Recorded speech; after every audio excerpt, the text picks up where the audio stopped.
The sun was setting over Topanga Canyon, painting the sky in strange shades of orange and red. Maria Suarez stood at her kitchen window, a cup of lukewarm coffee forgotten in her hands. After 23 years of living in these hills and working as a wildlife rehabilitator, she knew the difference between a beautiful sunset and warning signs. Tonight, the air felt wrong.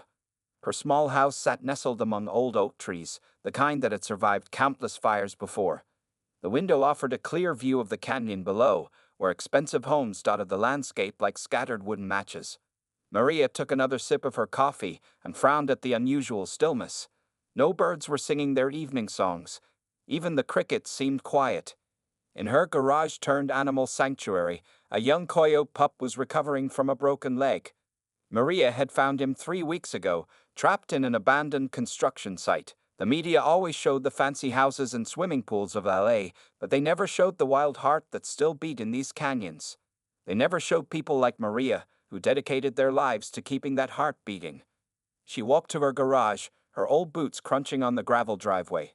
The air was so dry it made her throat itch. Inside, the garage was cool and smelled of clean straw and medicina veterinaria, veterinary medicine, as her grandmother used to call it. The coyote pup lifted his head when she entered, his golden eyes bright in the dim light. "Just checking on you, little one," she said softly, even though she usually tried not to talk to her wild patients too much. Getting attached only made releasing them harder. But this pup was special. He reminded her of why she'd started this work in the first place. Maria's phone buzzed in her pocket. It was a text from James Chen, one of the volunteer firefighters she worked with over the years. "Wind's picking up in Malibu Canyon, keeping an eye on things. How's your area?" She stepped outside again and held up her hand. The wind had changed direction in the last hour, coming from the east now. In Southern California, east winds meant trouble. They brought hot, dry air from the desert, turning the landscape into perfect fire conditions. These were the details the weather reports missed, the small signs that people who lived close to the land noticed first. Back in her kitchen, Maria began her fire season routine. She pulled out her emergency checklist, the one she'd made after the last big fire came too close to her home. First, she checked her go bags, one for herself and one for animal supplies. Then she went through her garage, making sure her animal carriers were easily accessible. The coyote pup watched her work, his ears perking up at every sound. Her phone buzzed again. This time it was Sarah Martinez, who ran a network of workers in the canyon. Many of them were undocumented, working as gardeners and housekeepers in the big houses below. They knew every back road and hidden trail in these hills. "My people are seeing smoke near Calabasas," the text read. "Not showing up on any official reports yet." Maria walked outside one more time. The orange sky had darkened to a deep red, and now she could smell it. That acrid scent of approaching fire. Not close yet, but somewhere out there, something was burning. Her weathered hands gripped the porch railing as she scanned the horizon. 23 years of experience told her this night was different. Inside, she began filling extra water bottles and checking her flashlights. The news would probably start reporting on the fire soon, once it got big enough to be interesting. They would show the same dramatic shots they always did: flames on hillsides, helicopters dropping water, expensive houses in danger.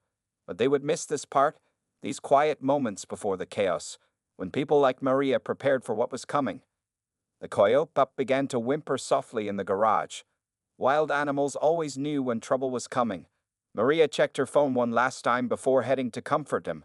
No official fire alerts yet, but her own alert system, built on years of experience and a network of people who really knew these canyons, was already sounding the alarm.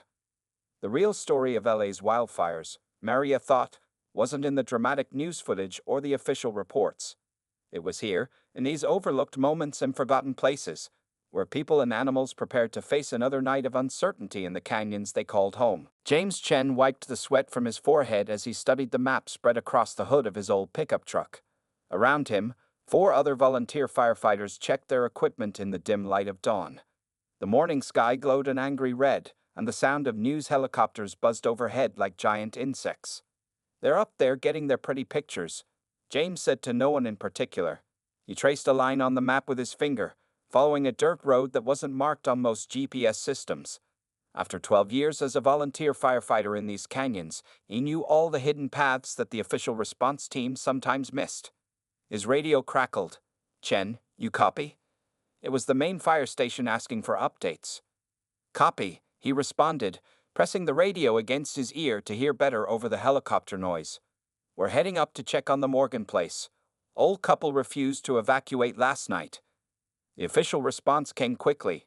"Negative. That area is marked for professional teams only." James shared a look with his crew. They all knew what that meant. The professional teams were busy protecting the expensive houses near the main roads. The back roads and the people who lived on them would have to wait. "Copy that," James said into the radio. Then he turned to his team.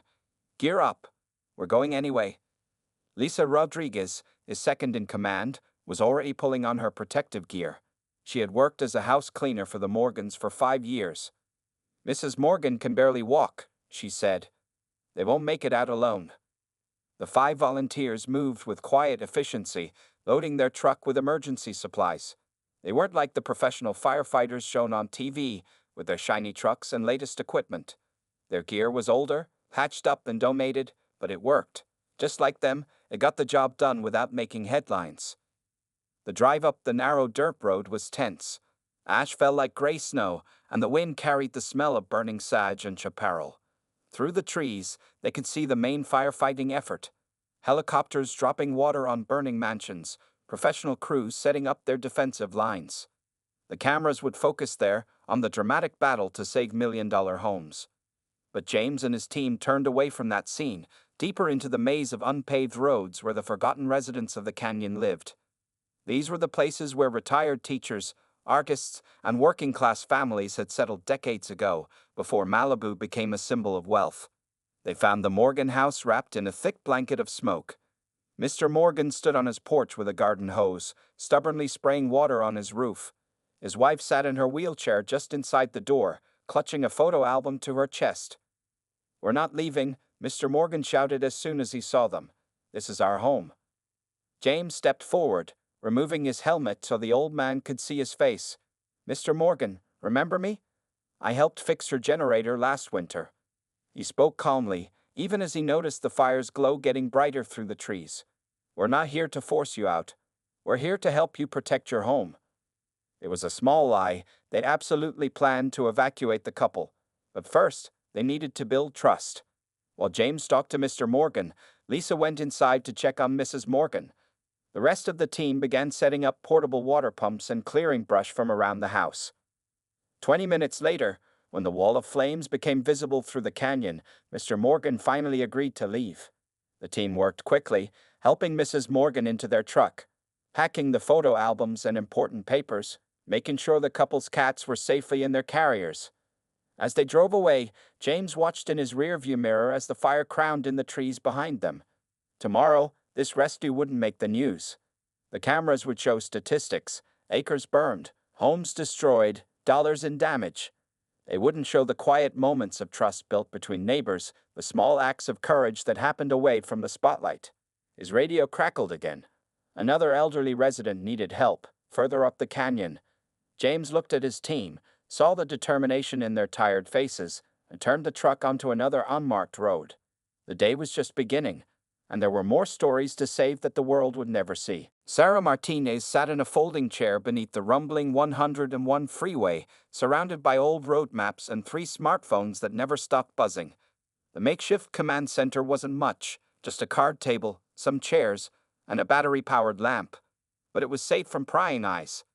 The constant noise of cars overhead meant no one could easily listen in on their conversations. Her phone lit up with another message. "Fire spotted near Parker Ranch. Moving fast." The text came from Miguel, one of the gardeners who worked in the expensive homes near the canyon's edge. Like many in Sarah's network, Miguel didn't exist in any official emergency system, but he knew every inch of the land he had tended for the past 8 years. "Copy that," Sarah typed back. "Stay safe. Don't let anyone see you." She marked the location on one of her maps with a red pin. Around her, other pins showed a pattern of the fire's movement that wouldn't show up on official reports for another hour. The network had started 5 years ago, almost by accident. Sarah had been working as a house cleaner when a fire threatened the area. She noticed how the gardeners, housekeepers, and maintenance workers, many of them undocumented, knew about the fire's approach before anyone else. They worked outdoors, they noticed changes in wind and wildlife, and they talked to each other. Now, her network included over 50 people. They were the invisible workforce that kept the wealthy areas of Los Angeles running. The nannies who raised children in hillside mansions, the gardeners who maintained perfect lawns, the handymen who fixed million-dollar pools. During fire season, they became something else, a secret team of fire spotters. Another message came in, 4 deer running down from Copper Canyon. Something's wrong up there. This was from Anna, a housekeeper who worked in one of the big houses with a view. Sarah had taught everyone in the network to watch for animals fleeing. It was often the first sign of approaching fire. Sarah picked up her main phone, the one she used for official contacts. She had earned trust with some of the local fire departments over the years. They didn't ask questions about where she got her information, and she didn't tell them. She just passed along what she knew. Possible fire activity in Copper Canyon. She texted to Battalion Chief Torres. Might want to check it out. Then she waited. 5 minutes later, she heard sirens in the distance, heading in that direction. The work was dangerous, and not just because of the fires. Everyone in the network risked deportation if they were caught in restricted areas during fire evacuations. But they kept watching, kept reporting, because these canyons had become their home too, even if their names weren't on any deeds. Sarah's oldest son, Carlos, appeared with a grocery bag full of water bottles and sandwiches. At 16, he served as her runner, bringing supplies and sometimes driving her to different spots around the canyon when she needed to coordinate in person. He was born here, a U.S. citizen, but he understood the risks his mother took. "Mom," he said, pointing to one of the maps. "The Rodriguez family. They're still up there." He was talking about an undocumented family that lived in a small rental house near the canyon's edge. They were probably afraid to evacuate, afraid of running into officials who might ask for papers. Sarah nodded and sent out a group message to her network.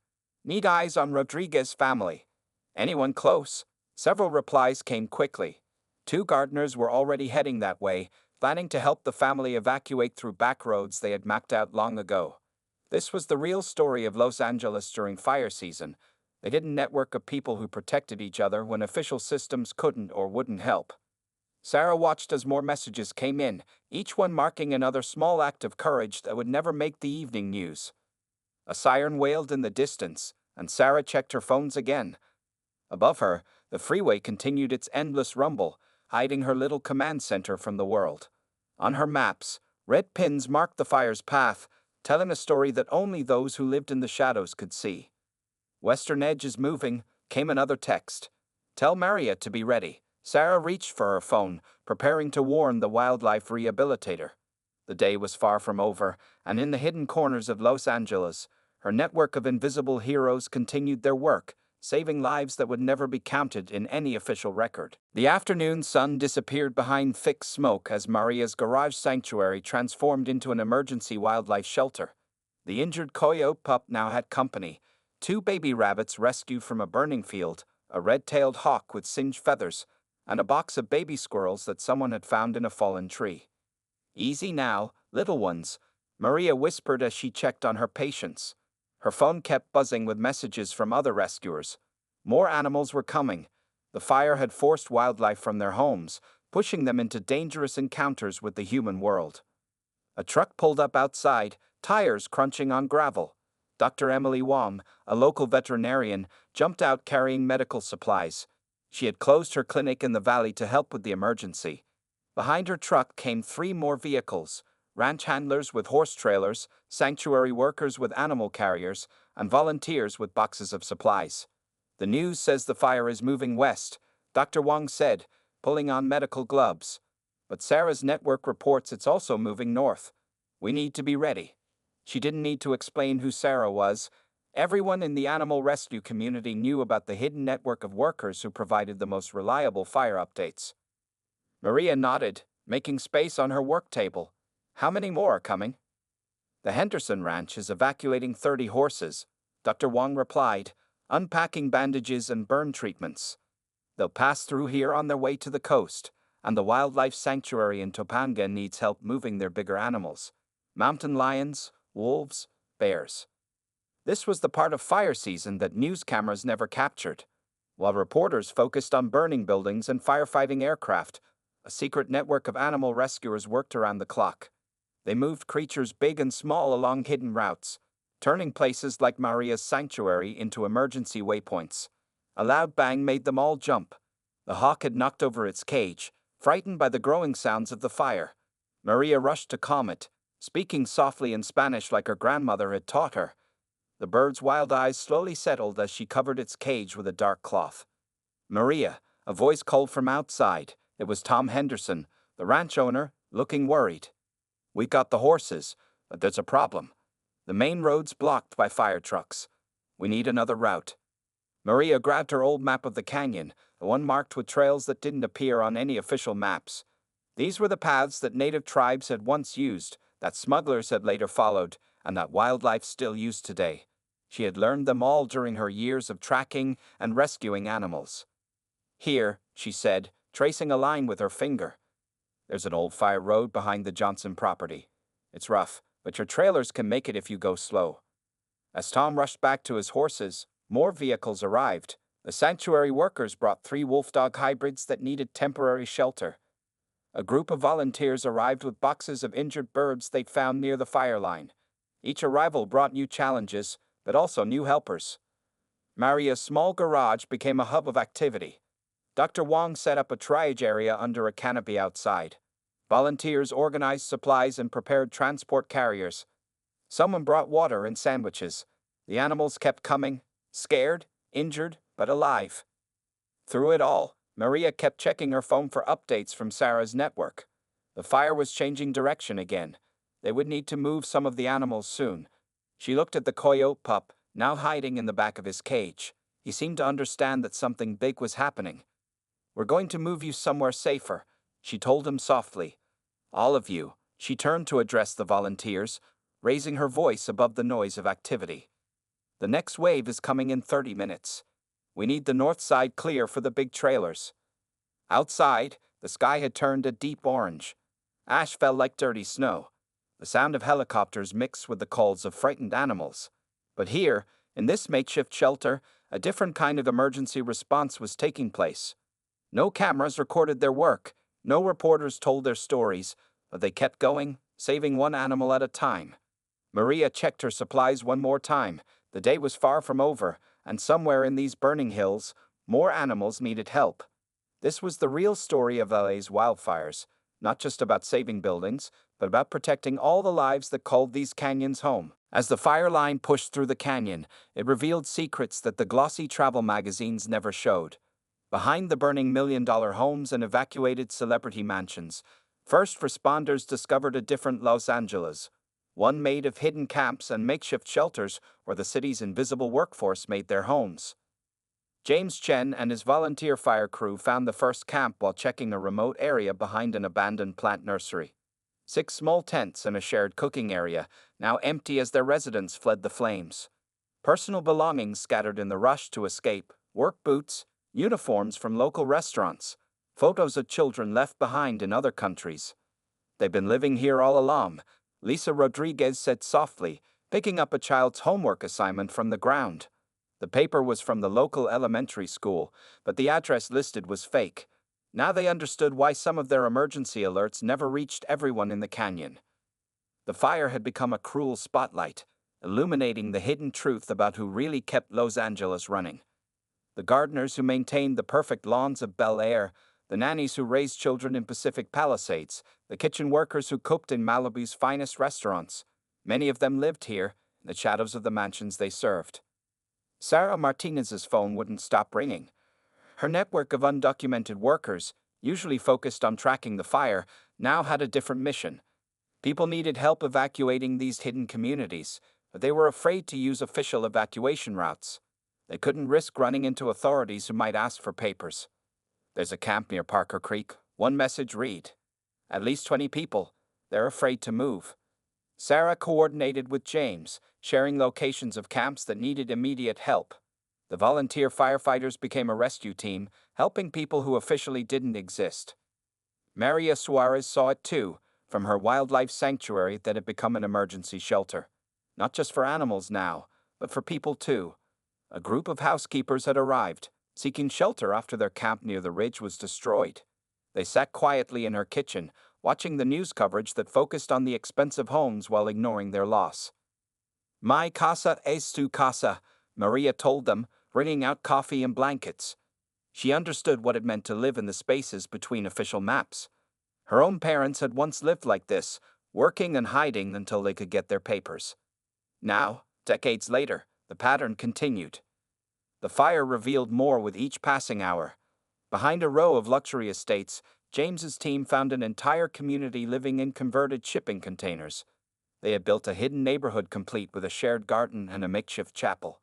The residents were already gone, but they left behind evidence of the lives they had built: school books, work schedules, family photos. "How did we not know?" one of the younger firefighters asked, looking at the empty containers. "We knew," Lisa answered. "We just didn't want to see." The official evacuation centers filled up with residents from the big houses, their stories making the evening news. But in church basements and community centers across the city, another kind of evacuation was taking place. Sarah's network guided people to safe places where no one would ask questions. Maria's sanctuary became a waypoint for both animals and humans seeking shelter. The fire burned through the night, destroying homes both visible and hidden. In the morning, news helicopters would film the burned mansions and count the cost in dollars. But they wouldn't count the real cost: the hundreds of invisible homes lost, the communities scattered, the lives disrupted. James stood at the edge of another empty camp, watching the fire approach. His radio crackled with updates about which celebrity homes had been saved or lost. But he was thinking about the homework assignment they'd found, the child who would have to explain to their teacher why they couldn't turn in their work. These were the stories that wouldn't make headlines. "Another camp up ahead," Lisa called out. "We need to check it before the fire gets there." James nodded, climbing back into their truck. The day's real work continued, hidden from the cameras and news reports, just like the people they were trying to save. 3 days after the fire passed through the canyon, James Chen's volunteer fire crew parked their truck outside Maria's sanctuary. The morning air still smelled of smoke, but a gentle wind was finally clearing the sky. Around them, news vans prowled the streets, looking for dramatic shots of destroyed celebrity homes. "They're saying it's over," Lisa Rodriguez said, watching a news helicopter circle overhead. "But it's just beginning for most people." She helped unload boxes of supplies from their truck: bottled water, canned food, basic tools, and first aid kits. Maria's sanctuary had transformed once again. The garage still housed injured wildlife, but her house had become an unofficial relief center. The kitchen table was covered with maps marking the locations of people who needed help but couldn't go to official aid stations. Many were undocumented workers who had lost everything in the hidden camps. The Morgan place survived, James told Maria as they sorted supplies. The elderly couple whose rescue hadn't made the news was back home, their house still standing thanks to the volunteer crew's early action. But their insurance won't cover the smoke damage. They're on a fixed income. Sarah Martinez arrived with more news from her network. The fancy neighborhoods were already buzzing with insurance adjusters and contractors. Wealthy homeowners were making plans to rebuild, bigger and better than before. But in the hidden corners of the canyon, a different kind of recovery was taking place. "Miguel and his family lost everything," Sarah reported, referring to one of her most reliable fire spotters. "They're sleeping in their car behind the grocery store where his wife works. The shelter asks too many questions." She marked another point on the map: another family needing quiet help. The news channels showed cleanup crews in expensive neighborhoods, but they missed the real story of recovery. James and his team spent their days helping people salvage what they could from the burned camps. Maria's animal cages became temporary storage for rescued belongings. Sarah's network shifted from tracking fires to finding safe places for displaced families to stay. A black SUV pulled up outside, and everyone tensed. But it was just Dr. Emily Wong, the veterinarian, bringing medical supplies that could be used for both animals and humans. "The official relief centers are overwhelmed," she said, unloading boxes. "And they're turning away anyone without proper ID." Inside Maria's house, a small group of camp residents gathered around her kitchen table. They were planning how to rebuild, but they couldn't use insurance money or official aid. Some had lived in the canyon for decades, raising children who went to local schools, working jobs that kept the city running. Now they had to start over from nothing. "We can help with the rebuilding," one of the men said quietly. He had worked construction in the canyon for 15 years. "We know how to build. We just need materials and a safe place to work." James studied the maps with Sarah and Maria. The fire had exposed the canyon's secret geography, the networks of trails, the hidden communities, the unofficial support systems that operated beneath the surface of official Los Angeles. Now these same networks were becoming channels for recovery. "The Morgan family wants to help," James said, pointing to their location on the map. "They have space on their land, away from the road. They haven't forgotten who helped them evacuate." Other longtime canyon residents were making similar offers, quiet arrangements to help their hidden neighbors rebuild. Outside, a news van drove past slowly. The reporter was doing a story about property values and insurance claims. But the real story was happening inside Maria's house, where people who had lost everything were finding ways to help each other survive. The injured coyote pup watched from his cage as people came and went. Like the hidden residents of the canyon, he was healing slowly, preparing to rebuild his life in a landscape changed by fire. Maria checked his splintered leg, noticing how he no longer flinched at human contact. "We all adapt," she said softly, more to herself than the animal. "We all find ways to rebuild." The news would soon move on to other stories, but the real work of recovery was just beginning. In the shadows of Los Angeles, where cameras never looked, communities were coming together to help their invisible neighbors rise from the ashes. 2 weeks after the fire, Sarah Martinez's network of workers had grown larger than ever. But now, instead of tracking fires, they were rebuilding homes. Every morning, trucks filled with construction materials would leave from different points around the city, following careful routes to avoid attention. They carried lumber, tools, and hope to the hidden corners of the canyon. Miguel, the gardener who had lost his home, stood with a group of men looking at hand-drawn blueprints spread across the hood of a pickup truck. They weren't fancy architectural plans like the ones being used to rebuild the mansion where he worked. These were simple sketches showing how to build strong, safe homes that wouldn't draw attention. "We make them better this time," Miguel said, pointing to the plans. "Safer from fire." Around him, other workers nodded. They had learned hard lessons from the disaster. The new shelters would have metal roofs instead of wood, cleared spaces around them for fire breaks, and quick escape routes marked on every family's map. Sarah watched from her folding chair, still managing information on her phones. But now the messages were different. "Need more concrete blocks on West Side. Extra hands available for framing work. Family of 4 needs temporary space while rebuilding." The underground network had become a construction crew, turning skills learned from years of maintaining wealthy homes into tools for rebuilding their own community. At Maria's sanctuary, the garage was slowly returning to its original purpose. Most of the injured animals had been released back to the wild or moved to permanent shelters. The coyote pup was one of the last to stay, his leg almost healed. But the house remained a meeting point where different parts of the canyon's hidden world came together. "The Morgans donated these," James Chen said, unloading boxes of kitchen supplies from his truck. The elderly couple had been sharing whatever they could, remembering how the invisible community had helped save them during the fire. Other longtime residents were doing the same, quietly providing materials, space, and support to the workers who had protected their homes for years. Dr. Wong arrived with medical supplies and stayed to help treat minor injuries from the construction work. She noticed how the rebuilding crews were organized by skills. The landscapers who knew how to grade land to prevent erosion, the housekeepers who could spot structural problems from years of working in old homes, the maintenance workers who understood plumbing and electrical systems. "It's like a barn raising," she said to Maria, watching the crews work together. "Except nobody outside knows it's happening."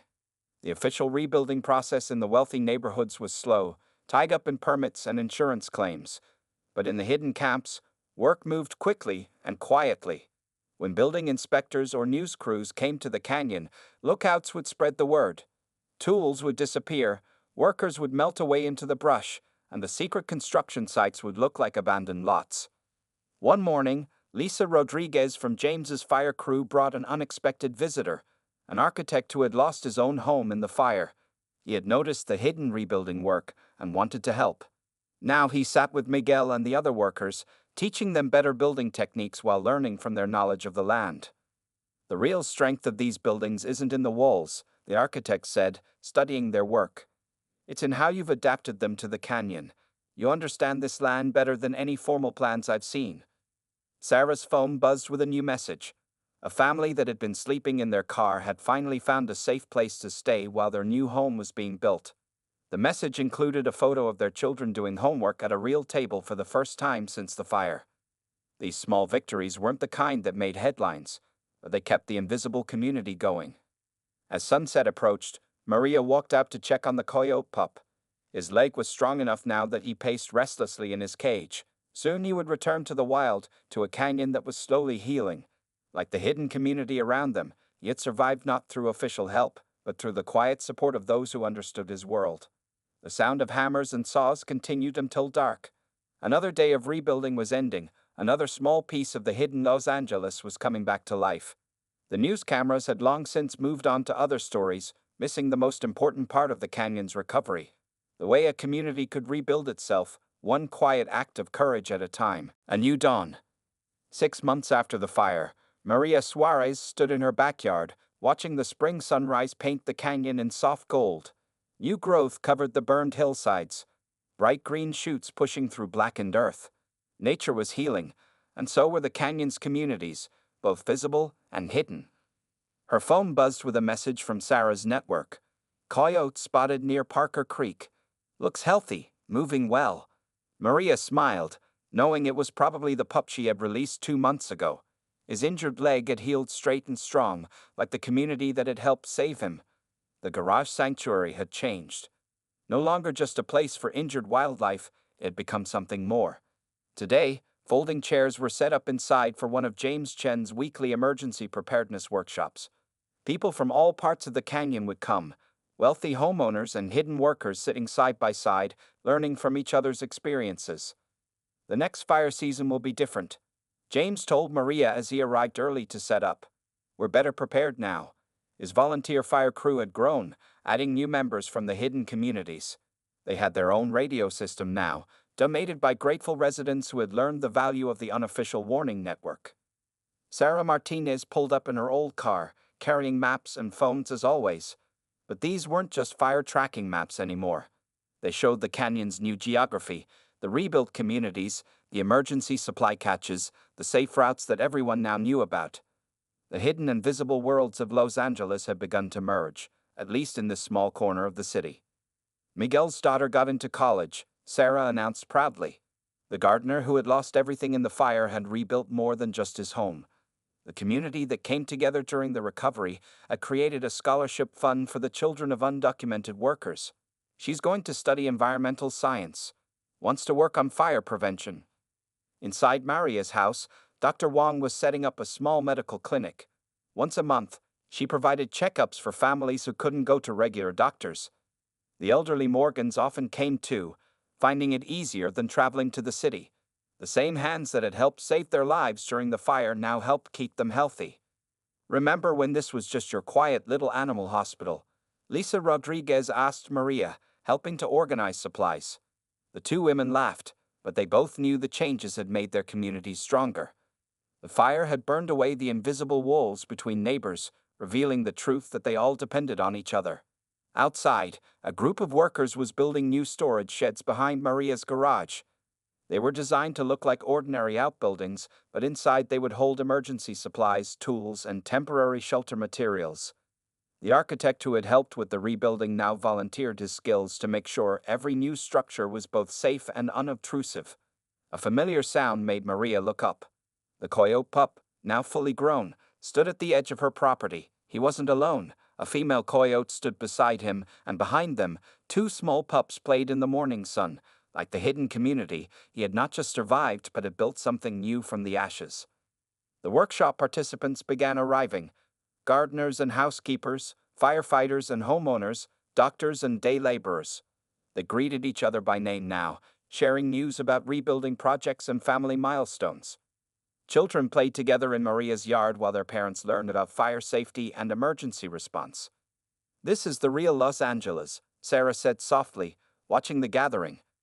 Not the one in the travel brochures or news reports. She had already received 3 fire alerts that morning from her network, but now she had official channels to report them.